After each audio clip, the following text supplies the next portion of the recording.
Et tu crois que je l'achète plutôt en nom propre ou via une société? Ah, attends, faut que je te laisse, j'ai quelqu'un. Bonjour et bienvenue dans cette vidéo dans laquelle je vais vous parler de quand recourir à un conseiller en gestion de patrimoine et finalement qu'est-ce qu'on peut en attendre.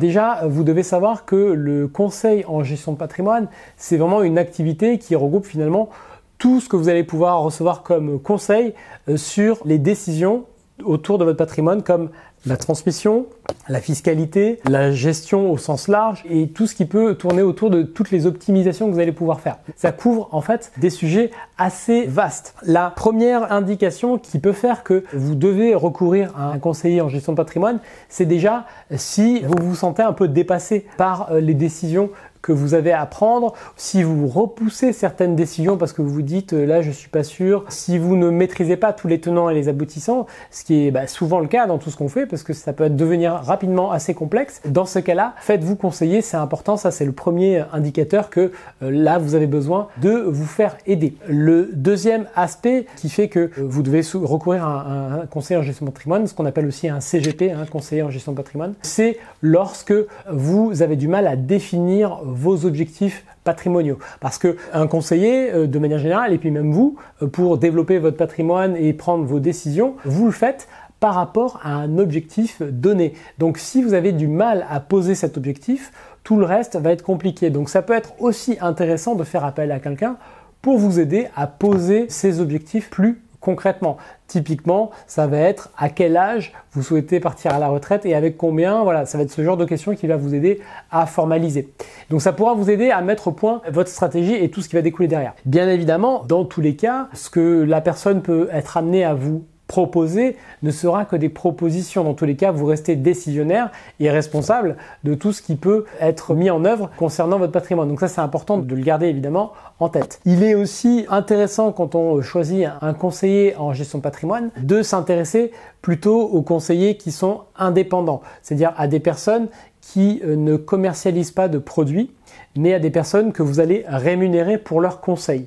Pourquoi? Parce que ça va vous permettre vraiment d'être sûr que les personnes sont indépendantes et non pas qu'elles ont une vision un peu biaisée par les produits qu'elles commercialisent. Et souvent d'ailleurs, ces personnes sont d'ailleurs seulement spécialistes des produits qu'elles commercialisent, donc n'ont pas forcément le recul nécessaire et la compréhension globale nécessaire pour traiter peut-être les questions qui vous concerne. Quand vous sentez que votre patrimoine commence à prendre de l'ampleur et dès qu'il y a des questions de transmission qui rentrent en jeu, dès que vous avez une société ou plusieurs sociétés, dès que vous avez des décisions de gestion, ça peut être intéressant d'avoir un conseiller en gestion de patrimoine, voire même plusieurs conseillers et pouvoir du coup aussi apprendre à leur contact et peut-être du coup aussi comparer les différentes solutions que vous allez pouvoir entendre. Une bonne manière d'interagir avec un conseiller en gestion de patrimoine, c'est de faire vos devoirs, c'est-à-dire de vous préparer avant en faisant vos propres recherches, en tirant vos propres conclusions et en lui partageant, voilà, en lui disant voilà,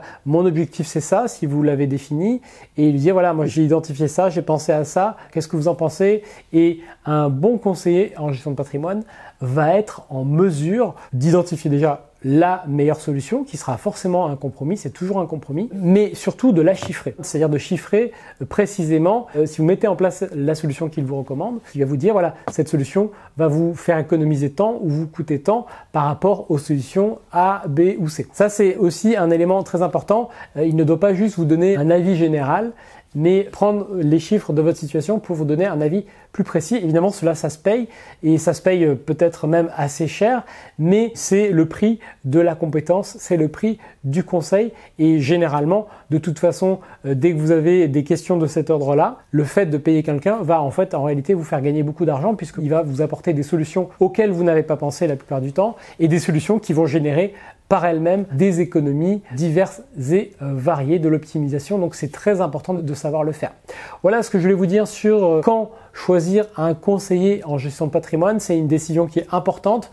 Ne restez pas seul, ne restez pas dans le flou parce que le temps peut devenir un allié si vous le prenez tôt, mais ça peut devenir un ennemi si vous attendez trop. Donc voilà, ne reposez pas sur de décision, cherchez des gens compétents. C'est dur à trouver, mais il y en a, il y a plein de gens compétents qui peuvent vous aider à prendre de bonnes décisions concernant votre patrimoine. Si ça vous intéresse, je mets dans la description de la vidéo en dessous un lien vers du contenu pour apprendre à investir dans l'immobilier locatif. Vous savez que c'est un de mes dadas et je vous explique plus en détail comment trouver une opération rentable. Je vous partage mes conseils. Donc vous allez simplement cliquer dessus. Allez-y si ça vous intéresse. Et en tout cas, je vous retrouve avec grand plaisir pour de nouvelles vidéos plus tard. Salut!